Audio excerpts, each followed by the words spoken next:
નમસ્કાર મિત્રો, જો તમે કચ્છની સફરે આવી રહ્યા છો અને આપણે જાણવું હોય કે આપણે અહીંયા કચ્છ એ કેવી રીતે ફરવું જોઈએ, કેમ કે કચ્છમાં ઘણી બધી એવી જગ્યાઓ છે જે દૂર દૂર અંતરો ઉપર અહીંયા આવેલી છે.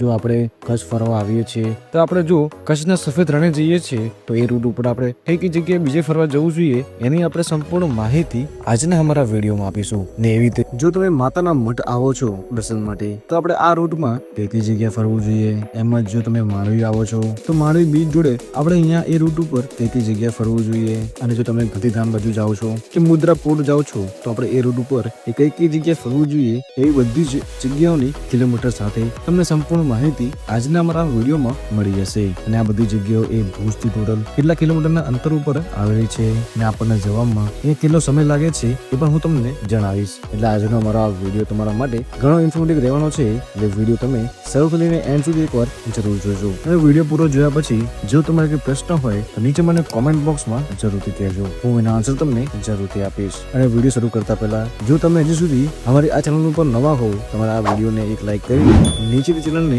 સબસ્ક્રાઇબ કરી નાખજો, જેથી આવા જ ઇન્ફોર્મેટિવ વિડીયો અમારા તમને સૌથી પહેલા મળતા રહે. અને જો તમે કચ્છની સફરે એ કચ્છ અહીંયા પૂરેપૂરું ફરવા આવી રહ્યા છો કે તમારે ટોટલ 3-4 દિવસોમાં આખું કચ્છ અહીંયા ફરવું હોય તો આપણે અહીંયા આખું કચ્છ એ કેવી રીતે કમ્પ્લીટ કરવું જોઈશે. કેમ કે અહીંયા કચ્છમાં એ બધી જ જગ્યાઓ છે જે ફરવા લાયક છે, એ બધી જ એકબીજાથી ખૂબ જ લાંબા અંતરોમાં આવેલું જોવા મળશે. અને આ બધી જગ્યા જવા માટે તમારે અહીંયા કેવી રીતે જવું જોઈએ એ પણ હું તમને વિડીયોમાં જણાવીશ. જો તમારે સૌપ્રથમ કચ્છમાં આવેલા એવા કચ્છના સફેદ રણે જવું હોય તો આપણે એ રૂટ ઉપર કઈ કઈ જગ્યા છે જ્યાં આપણે ફરવા જવું જોઈએ. જેમાં સૌપ્રથમ તમે અહીંયા કચ્છના સફેદ રણ આવી જાઓ, જે ટોટલ ભુજથી 81 કિલોમીટરના અંતર ઉપર જ આવેલું છે. પરંતુ જો તમે કચ્છના સફેદ રણે જાઓ છો એની પહેલા જો તમારે બીજી બે જગ્યાએ પણ જવું હોય તો એ છે રક્ષક વન પણ જોવા મળી જશે, તમે એ પણ ફરવા આવી શકો છો. ને આ રક્ષક વન એ ભુજથી ટોટલ 14 કિલોમીટરના અંતર ઉપર જ આવેલું છે.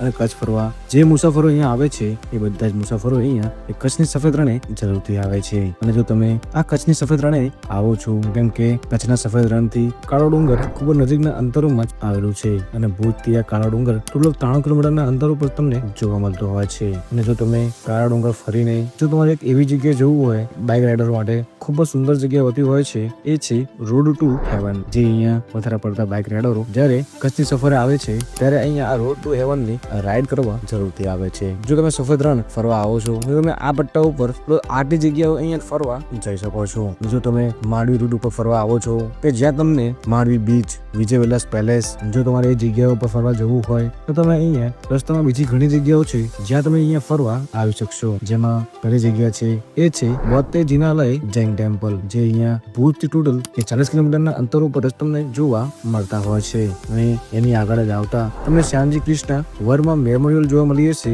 જે ભુજથી ટોટલ 62 કિલોમીટરના અંતર ઉપર તમને આવેલું જોવા મળતું હોય છે. અને એની આગળ આવશો તમને વિજય વિલાસ પેલેસ જોવા મળશે, જે ભુજથી 67 કિલોમીટર દૂર છે. તમે માંડવી બીચ પણ ફરવા આવી શકો છો, કેમ કે વધારે પડતા જે ભુજના આ રૂટ ઉપર ફરવા આવે છે જે માંડવી બીચ અને વિજય વિલાસ પેલેસ જોઈને એ પરત ફરતા હોય છે. તમે આ રૂટ ઉપર આ માંડવી બીચ છે અને એક બીજી જગ્યા પણ છે જ્યાં પણ તમે જઈ શકો છો, એ છે પિંગલેશ્વર બીચ અને ટેમ્પલ, જે ભુજથી ટોટલ 96 કિલોમીટરના અંતર ઉપર તમને જોવા મળશે. અહીંયા તમને ખૂબ જ એક સુંદર બીચ જોડે તમને મંદિર પણ જોવા મળતું હોય છે જ્યાં તમે અહીંયા દર્શને આવી શકો છો. જો તમારી ખુદની વ્હીકલમાં તમે આવ્યા હો તમે આ બધી જગ્યા ઇઝીલી અહીંયા કવર કરી શકશો. અને જો તમારી પાસે વ્હીકલ ના હોય આ બધી જગ્યા ઉપર કઈ રીતે ફરવું એ હું તમને વિડીયોમાં આગળ જણાવું છું. અને જો તમે મુદ્રાવાળા રૂટ ઉપર ફરવા જાઓ છો તો આપણે આ રૂટ ઉપર આપણને કઈ કઈ જગ્યાએ જોવા મળશે.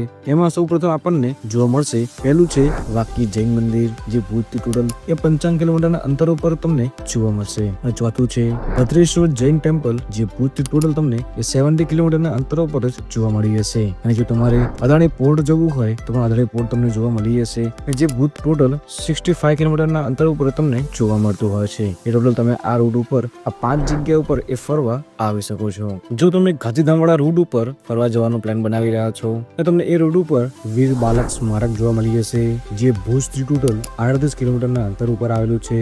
જેસલ તોરણની સમાધિ જોવા મળી જશે, જે ભુજથી ટોટલ 39 કિલોમીટરના અંતર ઉપર આવેલું છે. અને તમને ધોળાવીરા જવું હોય જે ભુજથી ટોટલ 265 કિલોમીટરના અંતર ઉપર તમને જોવા મળતું હોય છે. તમે આ રૂટ ઉપર આ 5 જગ્યાએ અહીંયા આવી શકો છો. અને વાત કરું નારાયણ સરોવરના રૂટ ઉપર તમે અહીંયા કઈ કઈ જગ્યાએ ફરવા આવી શકો છો. જો તમે આ રૂટ આવો છો તો આ રૂટ ઉપર તમને સૌપ્રથમ જોવા મળશે ધીણોધર જામગઢ જવું હોય તો એ ભુજથી ટોટલ 65 કિલોમીટરના અંતર ઉપર તમને જોવા મળી જશે. અને જો તમે હાજીપુરની દરગાહ જવું હોય તો જે ભુજથી ટોટલ એ 100 કિલોમીટરના અંતર ઉપર આવેલી છે, તમે ત્યાં પણ જઈ શકશો. આશાપુરા માતા મંદિર, જેને માતાનો મઢ પણ કહેવામાં આવે છે, જો તમે આ જગ્યાએ આ માતાના મઢે દર્શન કરવા આવી રહ્યા છો તો આ જગ્યા એ ભુજથી ટોટલ 100 કિલોમીટરના અંતર ઉપર આવેલી છે. કોટેશ્વર અને નારાયણ સરોવર, જે અહીંયા ભુજથી ટોટલ 145 કિલોમીટરના અંતર ઉપર તમને જોવા મળતી હોય છે. જો તમે અહીંયા કોટેશ્વર આવો છો તો આ નારાયણ સરોવર તમને બિલકુલ નજીકના અંતરોમાં જોવા મળે છે. પહેલા નારાયણ સરોવર આવશે અને પછી તમને કોટેશ્વર મંદિર આવતું જોવા મળતું હોય છે. અને નારાયણ સરોવર અને કોટેશ્વરના અહીંથી નજારા ખૂબ જ સુંદર દેખાય છે.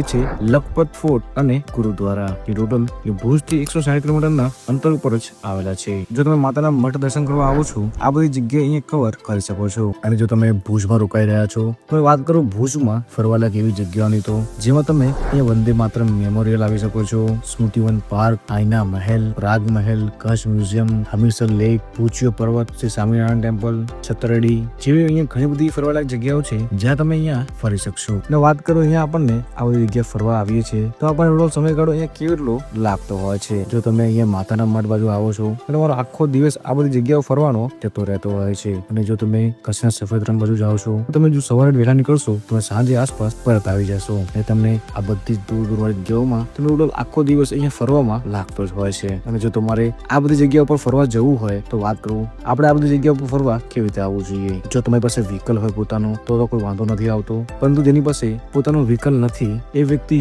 અહીંની ગુજરાતની જીએસઆરટીસી બસોમાં સફર કરીને આવી શકે છે. પરંતુ આ જીએસઆરટીસી બસો એ તમને અમુક જગ્યાએ જ ચાલતી જોવા મળે છે, જેમ કે માંડવી બીચ છે, માતાના મઠ છે. જો તમારે કચ્છના સફેદ રણ જવું હોય તો તમે ભીરંડિયા અહીંયા આવી શકો છો આ બસોમાં બેસીને. પરંતુ જો તમારે આપણે જાણ્યા મુજબ આવી બધી જગ્યાઓ જો મારે ફરવા જવું હોય તો તમે કચ્છમાં એક ગાડી રેન્ટ પણ લઈ શકો છો, કેમ કે આ ગાડીવાળા ભાઈઓ તમને આખું કચ્છ ફેરવીને પરત લાવતા હોય છે. જો તમારે આ ટેક્સીમાં સફર ના કરવો હોય તમે અહીંયા કચ્છમાં એક ટુ વ્હીલર પણ બાય કરી શકો છો, જેનું ભાડું અહીંયા દિવસ 500 થી 800 રૂપિયા આસપાસ હોય છે. જેવું વ્હીકલ છે એ મુજબનું અહીંયા ભાડું લાગતું હોય છે. પ્લસ તમે આ ગાડીમાં પેટ્રોલ ભરાવીને આખું અહીંયા કચ્છ આરામથી ફરી શકો છો. જો તમારે ભુજમાં સારી જગ્યાએ એવો સ્ટે કરવો હોય તો એની ઓલરેડી વિડીયો અમારી યુટ્યુબ ચેનલ ઉપર આવી ગયો છે, તમે ત્યાંથી પણ જોઈ શકશો. અને અમારો આ વિડીયો તમને થોડો પણ ઇન્ફોર્મેટિવ લાગ્યો હોય, વિડીયોને એક લાઈક જરૂરથી કરજો, તો આવા જ વિડીયો અમારે તમને જોવા મળતા રહે. અને અમારા આ વિડીયો તમારા ફ્રેન્ડ અને ફેમિલી મેમ્બરમાં શેર કરવાનું ના ભૂલતા. મળીએ જવાના વિડીયોમાં. જય હિન્દ.